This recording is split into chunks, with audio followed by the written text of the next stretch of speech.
Why do we act so childish? Why do we act so infantile? Because somebody refuses to agree with what we present as our opinion or what we believe to be true. Why do we act this way? I don't understand it.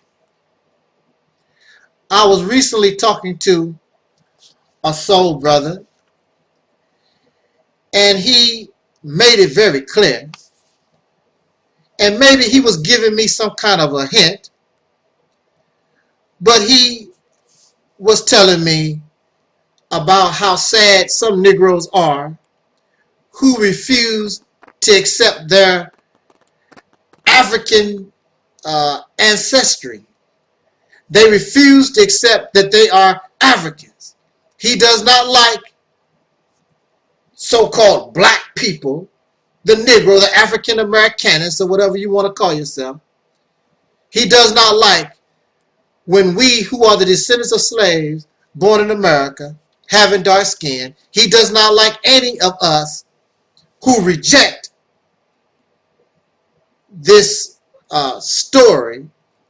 He believes is a fact that all of us who claim to be descendants of slaves, all of us are Africans. He does not want anything to do with those who reject their African side. Well, I guess, brother, that meant yours truly.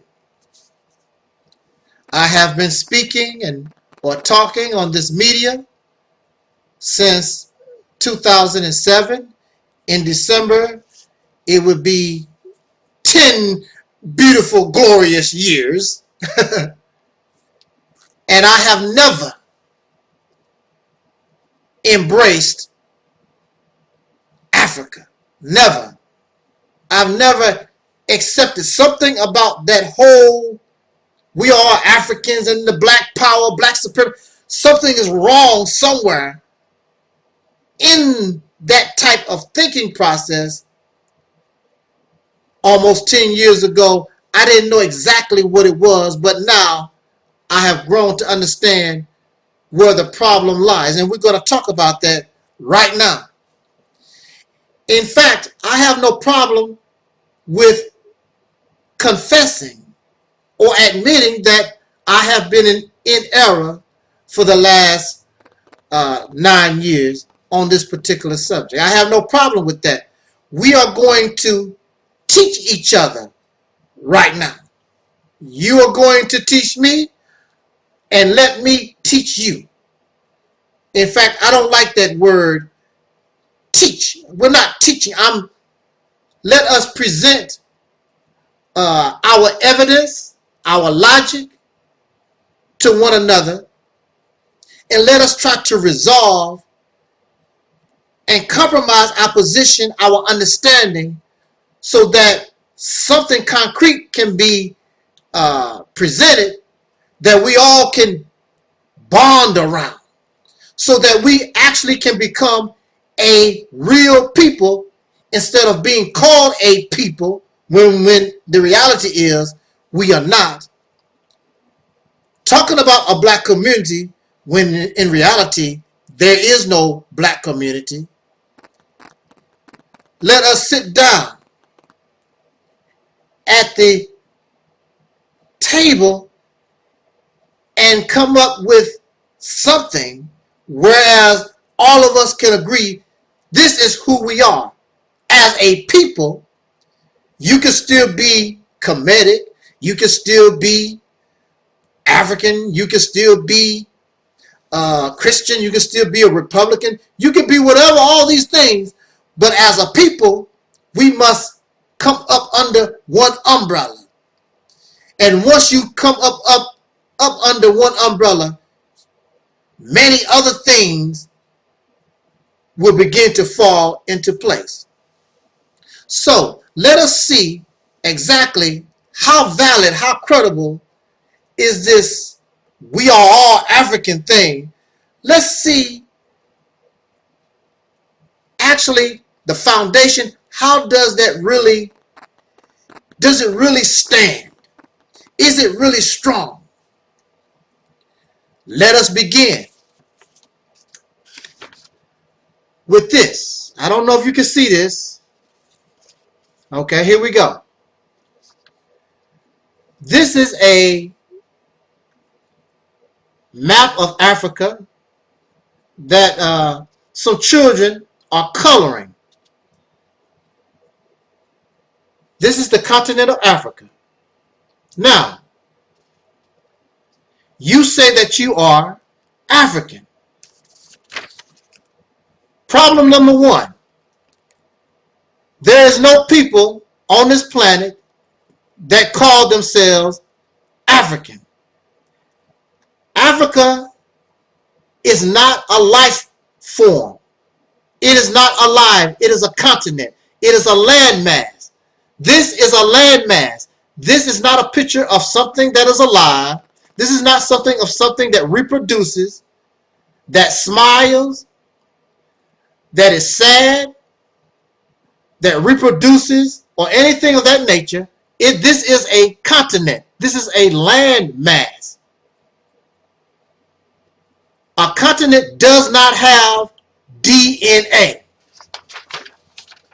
A continent does not have DNA. So when somebody tells you, I have African DNA, they are telling you a lie, because Africa is a continent. A continent does not have DNA.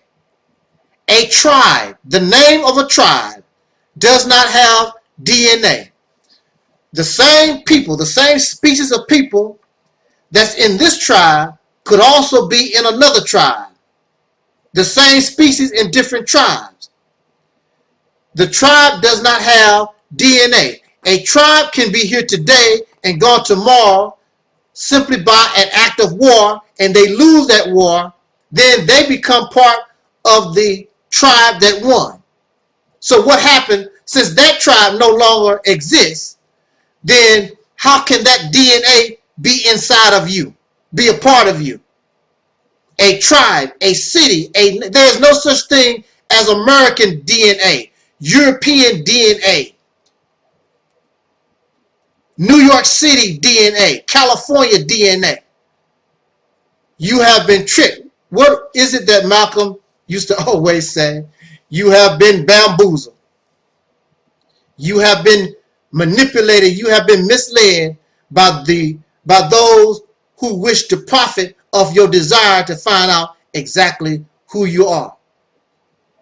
And like always, we get caught up in a bunch of lies. Again, this is Africa. Now, Africa consists of over 50 countries. Which one? Let's be specific. You are an African. So we know that there's no such thing as an African people, only a continent called Africa. So we do know that there are 50 countries. Which one are you claiming? Be specific. I'm waiting. Now, what tribe do you come from? What religion did they practice? What language did they speak? I'm waiting. Let us hear. You say that you are African. You should know where you come from. You are depending on some fake DNA results that your enemy created because he knows your desire and you are, oh wow, you've been tricked out of your money. And you are still back at square one because with all your DNA results, you are still not able to answer these questions. A brother told me when he got his DNA results that his DNA carries all these different tribes. Like I explained to you, tribes, nations don't have DNA. What species, what people that you come from? And again, we're going to talk about this. Everybody that's dark-skinned, everybody that you call black, does not mean that's a part of you. We're going to talk about that as we continue this discussion. You want to claim African history. You want to claim that you're a Hebrew Israelite. You want to claim Kemetic teachings. Y'all want to claim all these different things. And that's fine and dandy. Your problem.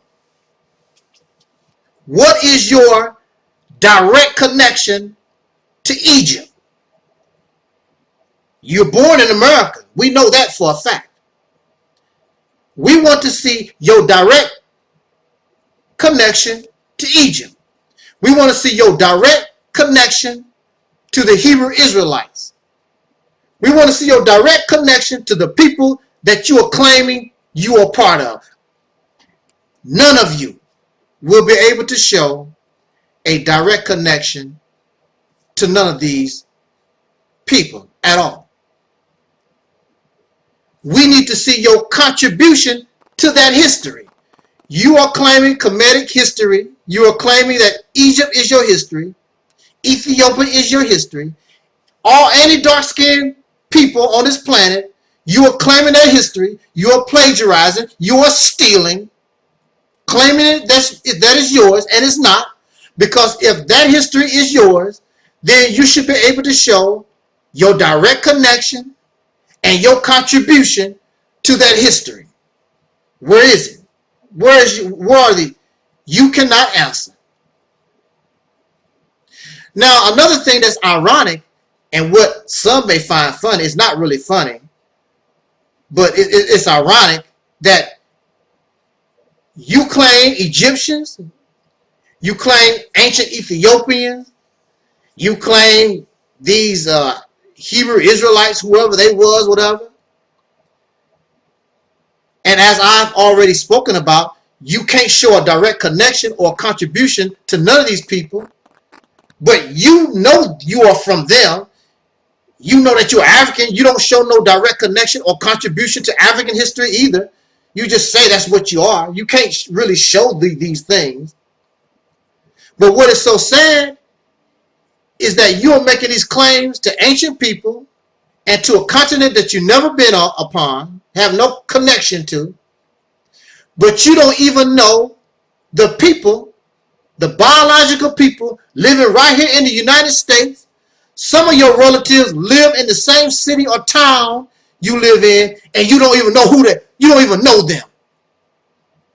But yet and still, you could talk about ancient Egypt and Ethiopia and Hebrew Israelites and all these other black histories that y'all claim that you can't show that you had anything to do with. But your auntie lived right across town. You don't even know who she is. Your great-granduncle just passed, and you didn't even know who he was.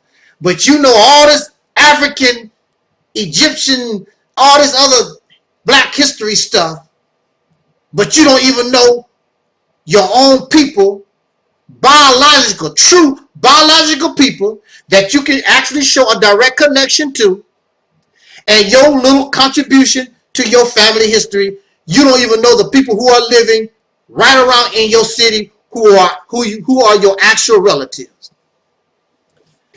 The purpose of Dr. Ben, the purpose of Dr. John Clark, and our other historians, they get honor, they get props, they get respect, because they did expose by research that indeed these with dark skin have contributed to humanity centuries, eons before the appearance of the wicked, racist, Caucasian, pink people. They did that, and they done brilliant jobs. So props to Dr. Ben and Dr. Clark and Chancellor Williams and all our historians. Wonderful job. Let us applaud them. Yes. Thank you. But again, dark-skinned people did these things. You and I, we who are the descendants of slaves born in America, are products of races. We had nothing to do with those histories. And to my knowledge, these historians never shown no connection, except these persons had dark skin, but they show no American connection to ancient Egypt, ancient Ethiopia, some type of Hebrew Israelites, whatever, all these things that y'all foaming at the mouth about. They show no connection because that is not you. You're not part of that. There are all kinds of animals on this planet.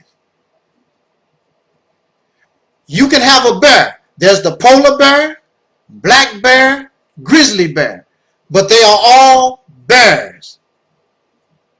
Elephants, the Asian elephant, the black elephant, other types of elephants, all different types of lions, all types of different ants. They are all ants, but they are all different. So when you're looking at, so when you're looking at so-called black people, dark-skinned people, there are different. You're different. You are not the same.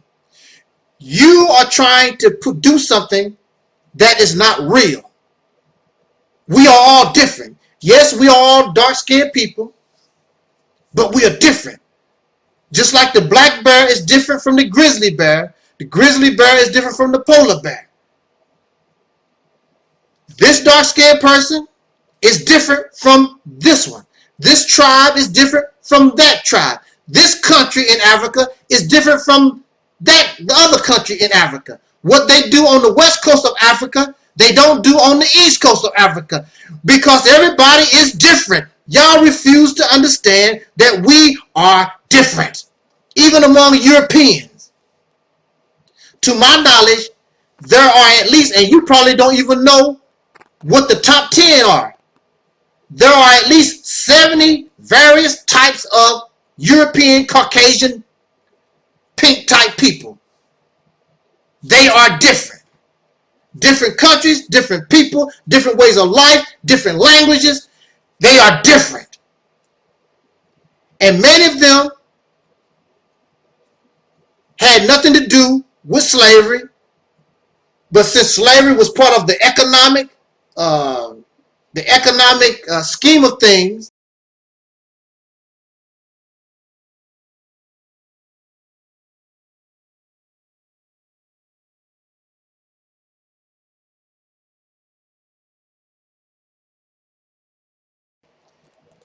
you hauling all this black power and you talking about this, every dime you spend, the taxes that you pay, you are part of the system and you're caught up in it. So they are exploiting little children in Asia, in Africa, and you're buying the diamonds and the shoes or whatever products of this cheap labor. You become part of it. Not a direct part of it, but you become part of it. So you have Europeans who had nothing to do with the slave trade, but they are part of the economic system. And the slave traders was part of it. Technically, you cannot blame technically you can't blame all the Caucasian people for slavery, although many of you do. That is not fair. I'm not here to be like those I complain about. I want to be fair and I want to be just. So technically, actually, you cannot say all the pink people is devils and they had something to do with slavery, because that's not true. So if you have 70 different kinds of Caucasian people, please show us their connection and their contribution to slavery. And you won't be able to do it. The only thing the best you probably could do is talking about England, the Germans, and of course America and whatever. You're not going to be able to really talk about Caucasian people as a whole. The 70 different various type of Caucasian Europeans, you're not going to be able to explain to us how they were directly involved with the murder, the rape, the enslavement and the other horrors of the Black Holocaust. Let's be fair. Let's stop. Let's get out of this mentality. I understand that we have been denied freedom, justice, and equality. That does not mean that we wish to become like those we complain about. We don't want to be like those of whom caused us harm. And if you look at Africa, let's go back to our children drawing of Africa that they need to color. Do you know why there are countries, 50 countries in Africa? The reason why there are 50 countries in Africa is because they are separate. They are not united.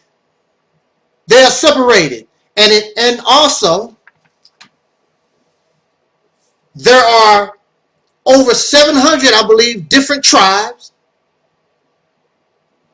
Well, let's say 100.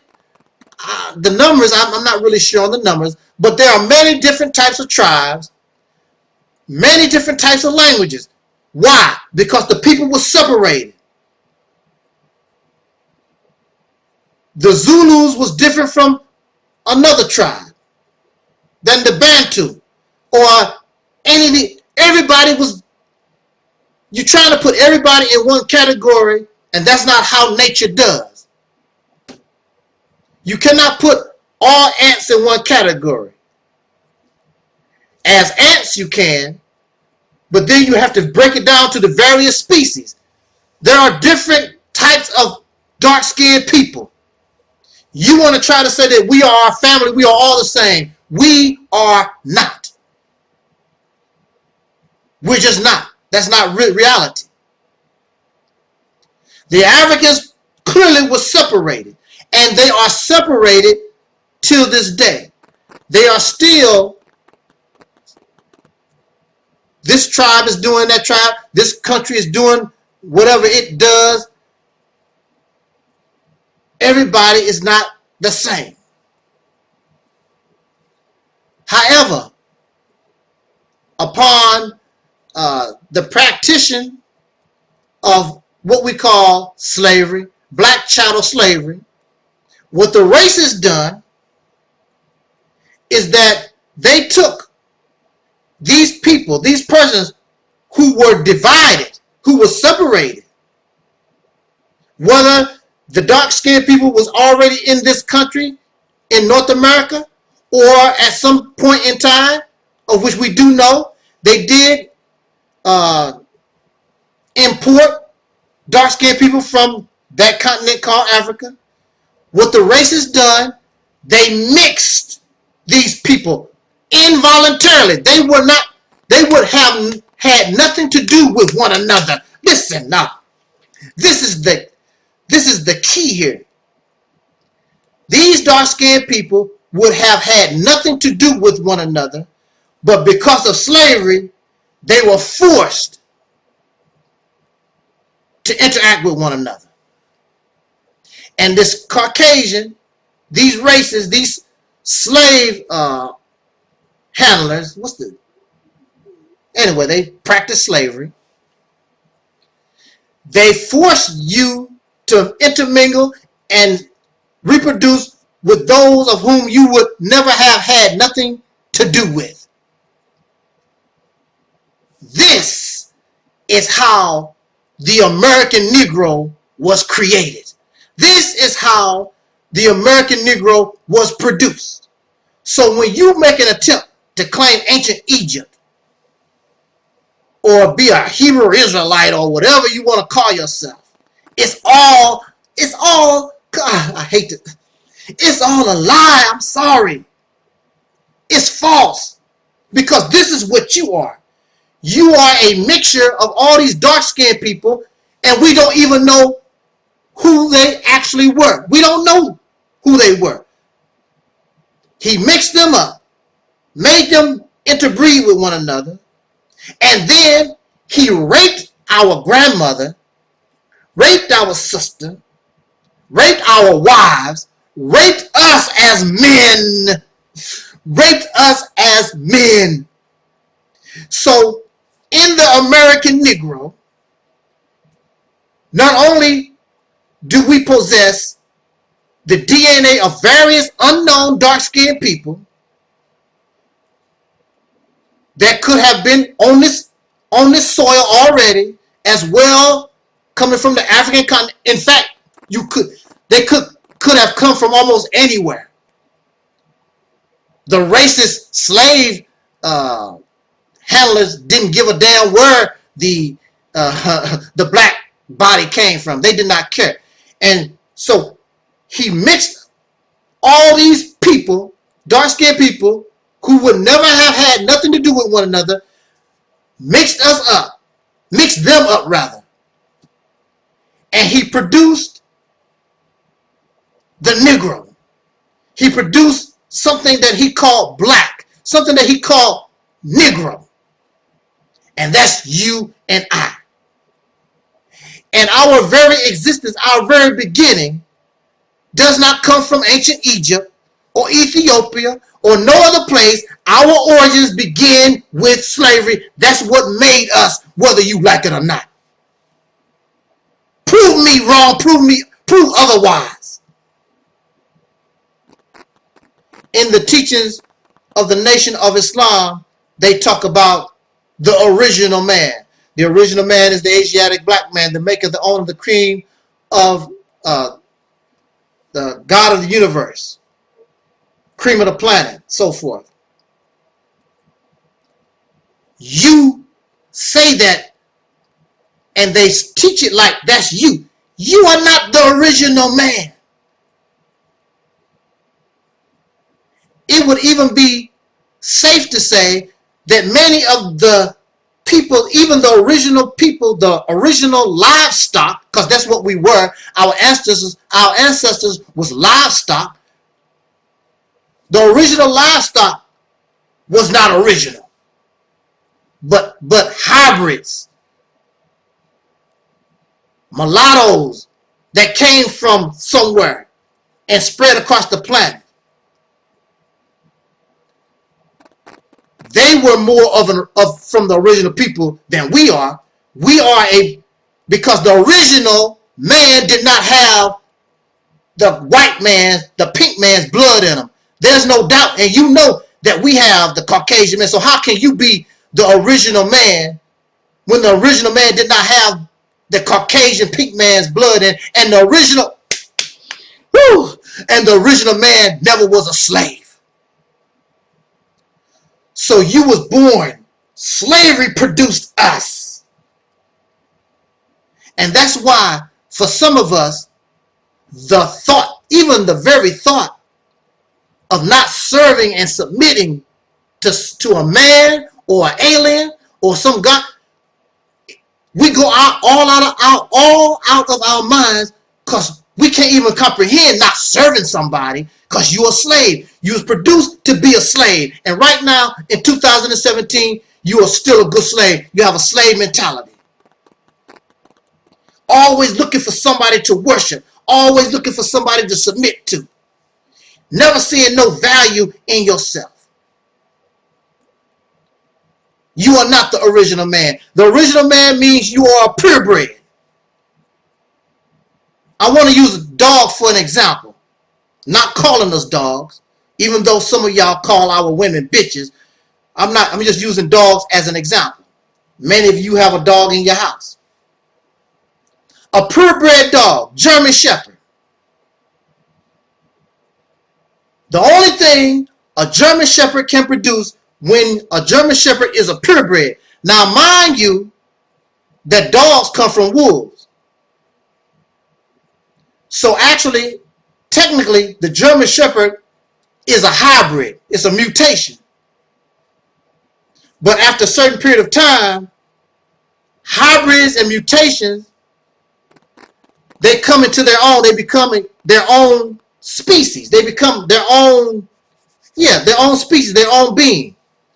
So out of dogs, you have a purebred called a German Shepherd. The German Shepherd has certain behaviors, attitudes, and whatever that distinguish German Shepherds from other dogs. German Shepherds only produce German Shepherds. 2 German Shepherds can only produce a German Shepherd. You wouldn't get no other dog from a German Shepherd. However, it is rare because the German Shepherd do come from a wolf. There is dormant DNA inside that German Shepherd, and you might get another dog, strange looking dog, now and then from German Shepherds. But basically, that's all you're going to get dealing with a purebred. However, when you're dealing with a mulatto, when you're dealing with a mutation, when you're dealing with a hybrid, when you're dealing with a mutt can produce puppies that look like a German Shepherd. A mutt can produce puppies that look like a Chihuahua or a Dachshund or any other kind of dog, because a mulatto is a hybrid, is a mix of different other dogs. So you have the American so-called Negro. The original black man can only produce black people. Not light-skinned blacks, not yellow, not red. The original man can only produce black people. Again, very rare. You might have a light-skinned person show up or somebody that look different. It's very rare because there's a dormant gene, the recessive gene that sits in the original people. But you have the American Negro. We can be black as my computer, or we can be light as a beige piece of paper or whatever. We produce the colors of the rainbow. We produce the colors of the rainbow because we are mutts. We are hybrids. We are mulattoes. We can even produce children that look Caucasian. Because we're not pure. We're not original. We are a mixture of various different dark-skinned people, including the Caucasian races. That's why we can look so different. We can look like an African. Some of us can look sort of Chinese. Some of us can look Caucasian. We can look like almost anybody. The American Negro.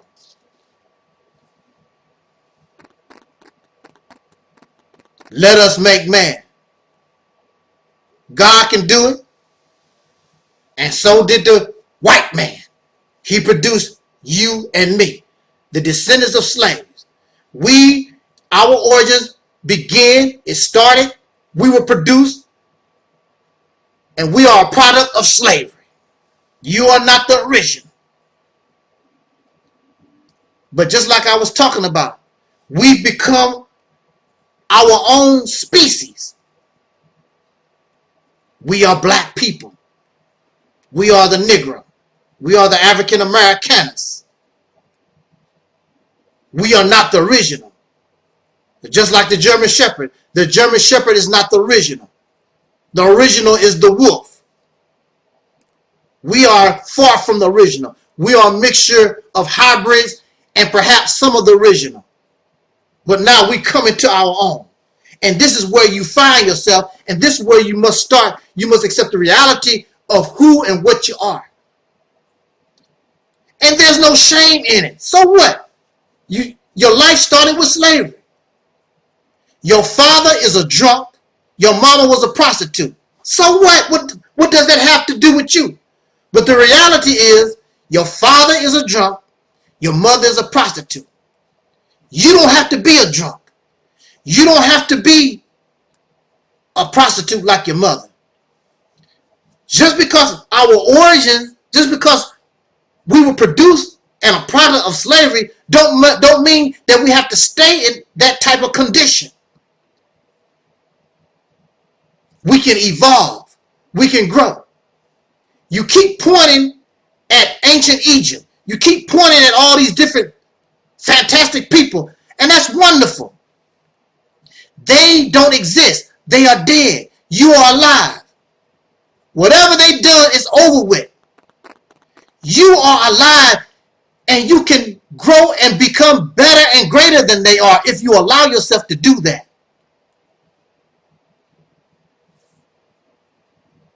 Once you die, your history stops. Their history stops. It's over with. Your history continues to move forward if you allow yourself. Be proud of who you are. Praise yourself. Do you think that it was easy being a slave, living with these races? But yet and still, look at all the accomplishments that the descendant of slave, the Negro, the colored man, look at what we've done. We are survivors. We are the world's greatest survivors. Now, you need to learn how to live, not just survive. You have to learn not only to crying and the pain and the suffering, but now we need to learn how to be happy, how to enjoy your life. Because it's time for you to live. We've done enough dying. We've done enough suffering. Unfortunately, it's going to take a lot to get this troublemaker off our back once and for all. But once you do that, you think Egypt is so great, and it is. And all this other history that you brag about, and actually you steal, really, because it's not your history. But you don't have to do that.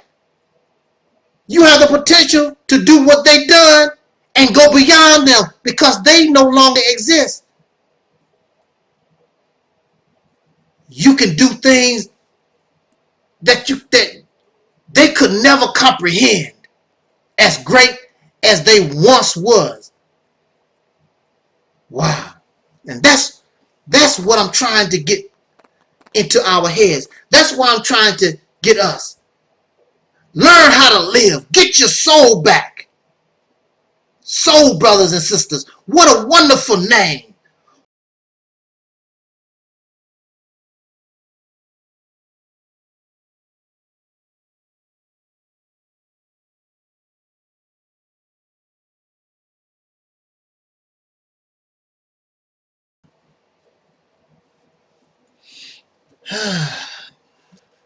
Give me a second. Get a little comfortable here. Can we talk? Soul brothers and sisters, can we talk? I hope so. You've come to the right place. This is the Realities Temple on Earth Internet Ministry. I am your soul brother number one, Angel Snub 7. And I want to talk with us for a few seconds, a few minutes. And I want to send this message to the warriors. There are many black men, soul brothers, who claim it is natural that soul brothers are warriors. They claim to be warriors. However, when you look at our history and you look at us right now, I don't personally. I don't see it. There are a few. We must confess there are a few, but overall, if it's natural, I see no sign that it's natural at all. But we want to talk about that in the next few minutes. Let's talk about this. I want us to talk to the warriors, to the men, even the boys. I want to talk to us as a soul brother and sister collective. We're not a family yet. We're not a community. However, we have similarities, and we should unite on those things that we have in common. We should. But I did say in a video prior to this one, we were born of slavery. And slaves do not unite. That's something slaves don't do. So when the slave master saw a slave that wanted to unite or run away, those type of slaves, that type of thinking had to be immediately dealt with. And the slave master did a very good job, because right now, today, that slave mind is alive and doing well. So the subject that I've chosen today has very little effect to a slave. But I'm going to talk anyway, because you never know who might be listening that might take my talk to the next level. And I will be there with you. You can believe that. We are taught, we are told, I heard somewhere, young men for war, old men for counsel. So the young men are dependent upon the old men for correct guidance. Clearly, in 2017, the old men are not counseling the young men, because clearly the old men don't believe we are at war. If the young men are for war, and we are talking about war, the reality of war is death. The reality of war is destruction. It is not pretty. There has been on record no pretty war. All wars produce death and destruction, rape and murder, environmental destruction. That is war. So the young men who might claim to be at war right now, you don't see them actually participating in an activity that make them look like they are at war, because that is not how their old men are counseling them. They are counseling them to do something other than a war, because a war consists of death and destruction. Because you are serious about getting rid of an enemy that is causing you harm or threatening your wife and your children. These old men that y'all look upon for counsel are asking you to build black wealth, to build some type of future in the house of your enemy. What kind of counsel is that? Please tell me. Well, what are you talking about? They supposed to be picking up guns and grenades, and that's part of war. That does not necessarily mean that is your total strategy. Young men for war, old men for counsel. Why old men for counsel? Old men for counsel because as you age, you're supposed to pick up certain type of experience. As you age, you're supposed to become more wiser. As you age, your thinking process is more complex. You control your emotions better. So these are things that the young men, they have not matured to that level. But the young man, unlike the older person, has the energy to carry out the strategy, the plans of their elders, those who offer them counsel. And if the union is good, if the union is balanced, if the elders have respect for their young people and the young people have respect for their elders, being their elders, depending upon them for competent leadership and guidance, then the enemy has a serious problem. I was a younger man at one time. I was 18 years old at one time, 19, filled with energy, ready to go to physical war if necessary. No problem with that.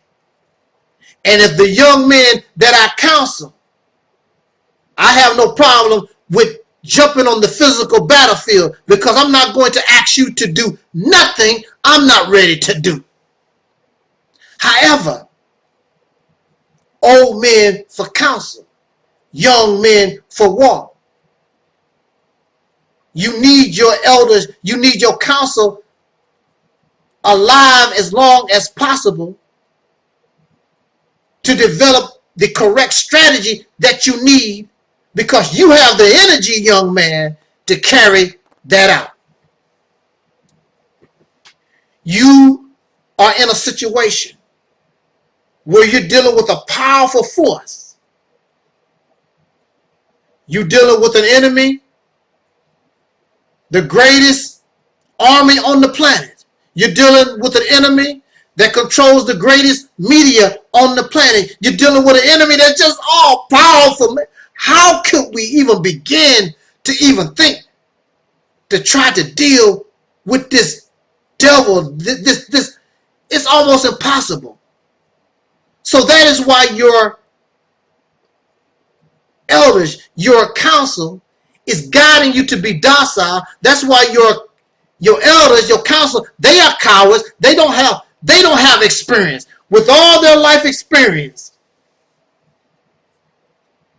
they come up with nothing. They're going to tell you to be docile and build businesses. What happened to Black Wall Street? The brothers and sisters who lived in Tulsa, Oklahoma, they knew that was going to happen to them sooner or later. They knew it. Common sense tell you that was going to happen because you are trying to do something in the house of your enemies. Your elders must understand the reality and the situation that you are in, and then move competently in appropriate manner. So when the young men who are willing to die and sacrifice and use their energy, there's a great chance that they will be successful. I want to tell you about how this elder would move you. I understand that we have to eat. I understand that we have to have housing. I understand that we have to have clothes. I understand all those different things. But there's a way to move. And you have to be unorthodox. And you have to take your enemy by surprise. You got to know how to duck and weave. You got to know how to attack and when to move back at the right moment in time. I'm not a boxer, but I boxed people who was amateurs getting ready to go pro. I'm not a boxer, but I have actually beaten people who were semi-amateur, whatever, semi-pro type folks who were actually boxers, because I boxed them unorthodox. And they were surprised. How could this guy, I'm looking at my opponent, he's a better boxer than me, he has better skills than I do. How can I defeat this person at his own game? Woo! See, how can you beat the white man at his own game? It's surely not sitting around here trying to build some kind of power. That's not how you're going to beat him at his own game. Not that way. It's been tried, and they dropped bombs on it. And you see what the end result of that. Nothing's going to change, even in 2017. I'm not a real basketball player. I learned how to shoot a basketball with a tennis ball in a coffee can. And my shot is unorthodox. Everything about me is unorthodox. Anybody in sports will tell you, when you face an unorthodox opponent, it's very difficult because they do things that you don't expect. They do things that's abnormal. And you need to be abnormal when you are fighting in a war. You have to understand the weakness of your enemy. You have to understand that you cannot do this alone. You need to seek friends, allies outside of so-called black people, because a lot of these black people are on the side of your enemy. Some of your elders are telling you, you need to stock up on gold and silver because times is going to get hard. You can't eat gold. You can't survive on silver. You need to learn about edible plants. You live in North America, you need to learn about what plants that you can eat. What animals you can trap. Learn how to trap animals, things of this nature. How to survive in North America. How to eat, how to live, how to trap, how to build and make tools outside of what we normally do. You have to be unorthodox. So your elder must have a certain amount of experience. Your elder must have a above average ability to create a strategy. And it's here. But you don't believe that you are at war. You don't act like you are at war. You're not looking at this from a vantage point that you are at war. Because the elders, the council, the old men that you're seeking for counsel are not guiding you correctly. And as long as you're not guided correctly, the only thing you're going to become is not a warrior, but nothing but a comfortable slave. You can get angry at me all that you want, but that's the reality of it. You are nothing but a comfortable slave, pretending to be a soldier, looking like a soldier, but you're not a soldier, pretending it's an illusion. You're not real. But see, that satisfies the comfortable slave, because it makes them feel like I'm doing something. But if you're not spilling blood in the street like wars do, if you haven't destroyed something and your enemy still smiling, sniggling, and grinning, when your enemy stops smiling and skinning and grinning, then you know you got something going on. He run around happy, still talking about his money, his fame, and what he gonna do and all that. He's not suffering. He's not crying at funerals. You crying at funerals. You wondering if you're going to have a job. And your enemy lives day in and day out, ain't worried about nothing. And he damn sure ain't worried about you because you are a pretend soldier, a pretend warrior, a paper soldier. Talk a lot of stuff, ain't gonna bust a grape because your council, your elders, they don't have what it takes, and you following them. They have made you scared just like they are scared. Made you a comfortable slave because that's what they are. As long as they can, as long as you can listen to their speeches and their rhetoric, that is not doing, what is it gaining? What is it, has it done for you? Absolutely nothing.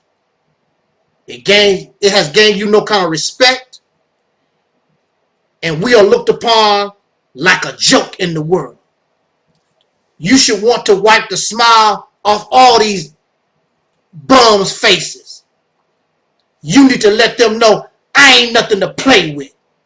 But as long as you follow these old men for counsel who don't know what the hell they're doing, young men at war, you have lost before you even began.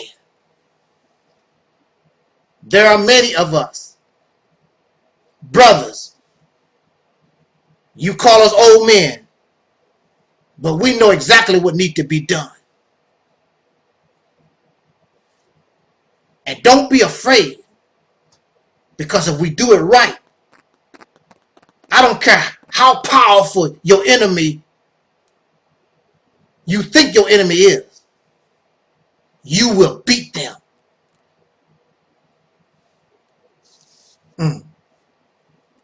Like I told you, I'm not going to ask you to do nothing I'm not willing to do. And one thing I'm not going to ask you to do is be a little sissy, a comfortable slave, run around here pretending like you some kind of soldier and you ain't going to do nothing. When you see me coming, you better believe we ready to take care of business for real. All that jokes around, all jokes aside,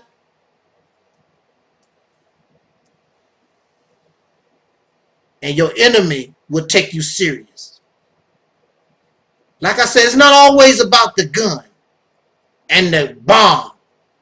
It's about using your mind more effective, using the resources and the things that you have more effectively, a more effective strategy instead of this show.